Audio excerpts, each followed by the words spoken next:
Kalau keyboard Z-Friend TK68 masih kemahalan, gue ada rekomendasi keyboard yang harganya lebih murah guys. Jadi kenalin dulu, ini tuh Z-Friend T62.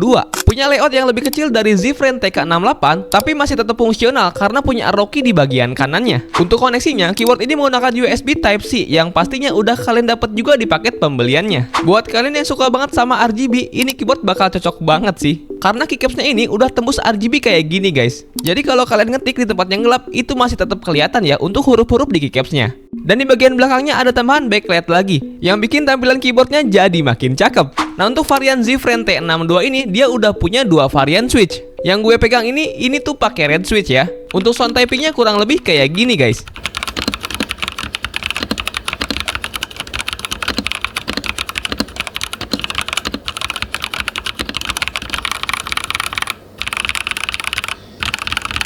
Dan untuk yang varian blue switch, kurang lebih untuk sampel suaranya tuh kayak gini nih.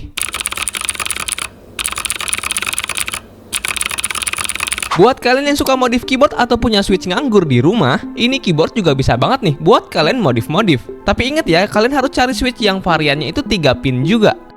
Walaupun ini keyboard murah, tapi untuk posisi ngetiknya bisa kalian atur juga. Bisa datar kayak gini, mau miring ataupun miring banget juga udah bisa ya. Nah jadi buat kalian yang lagi cari keyboard mekanikal tapi budgetnya pas-pasan, gue rasa keyboard ini cocok banget buat kalian beli. Yang mau langsung check out aja di keranjang di bawah guys. Sekian dari gue, thank you dan jangan lupa follow.